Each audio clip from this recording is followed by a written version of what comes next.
Now these are the Titleist TS1 and TS2 drivers, two of the 4 drivers in the Titleist Speed Project lineup. And today I'm going to show you how to adjust them. Now, if you own a TS4 driver, it'll be the very same, by the way. They all have what's called the Titleist Sure-Fit system here in the hosel, which gives them lots of loft and lie and adjustability options. Now, before we get to adjusting, let's mention some things you probably won't be adjusting in these drivers, and that's these weight screws here in the sole. Yes, they absolutely can be loosened easily with your wrench and replaced by different weights, but that is more of a custom fitting choice. The weight that's actually in there as standard is the one that the Titleist engineers trust works best with these drivers, and that's pretty much good enough for us. So let's get on to what we should be adjusting. Let's just place one driver down because they're both exactly the same here.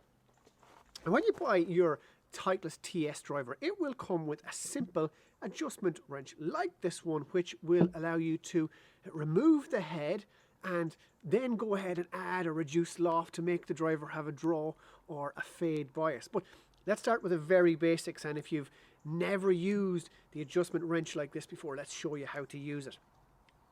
First of all, let's look at the opening and locking mechanisms, and to basically open or loosen any screw, you can place the adjustment wrench into the top of the screw and turn it anti-clockwise. I usually grab it with my thumb and forefinger like this, turn it anti-clockwise. Now to tighten the screw, you just do the opposite, you turn it clockwise. Now these screws that secure the shaft and hosel into place are very special really, because when they tighten fully, they make an audible click to let you know the sleeve, there it is safely locked in place. It also helps you to avoid over tightening. So let's go ahead, shall we, and open the shaft screw of this driver. Again, I usually hold it in my thumb and forefinger. It takes a couple of turns to get it out, but when fully opened, the head can be easily removed from the shaft. Now you'll notice on the shaft there are 2 plastic rings here. The top ring has letters on it and the bottom ring has numbers.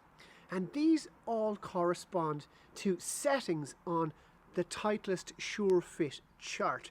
Now there are actually 16 different possible settings. We can raise the loft up by 1.5 degrees, or we can lower it by 0.75 degrees. We can also make the lie up to 1.5 degrees more upright, or make the lie 0.75 degrees flatter. But you don't really need to worry about any of that, because it can all be made really, really simple. Now when the driver is assembled in the factory, it is set to the standard loft and lie, and that position is the A1 position, lined up with the dot just like this. Now if I pop the Sure-Fit chart up on the screen here, you can see to the left of position A1 there are more draw and more upright settings, and to the right of position A1 you have more fade and more flat settings. So let's say I'm happy with standard loft, but I want to make the club so that it draws the ball the most. Now I can see on the chart that I need to find position A2.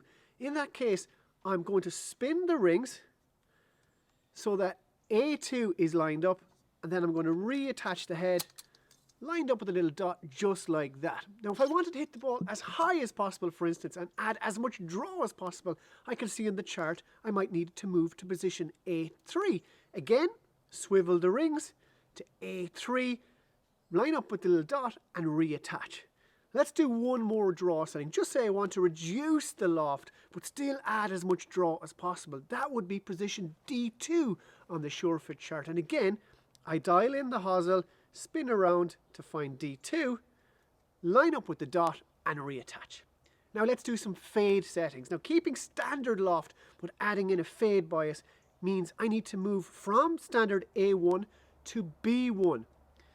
So I would just swivel again and attach. Adding max loft and max fade, I can see on the chart that is position B4.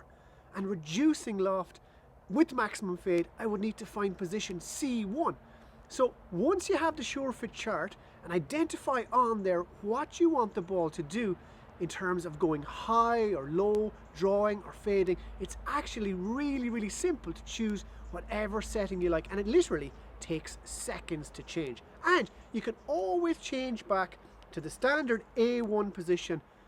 Very easy. So don't be afraid to experiment and play with the settings. So that is how to adjust your Titleist TS1, TS2 or TS4 drivers. 16 different settings there to add or reduce loft and correct hooks or slices into the bargain. Now, if you own a TS3 driver, that one is slightly different from these ones in that it also has an adjustable weight cartridge in the head.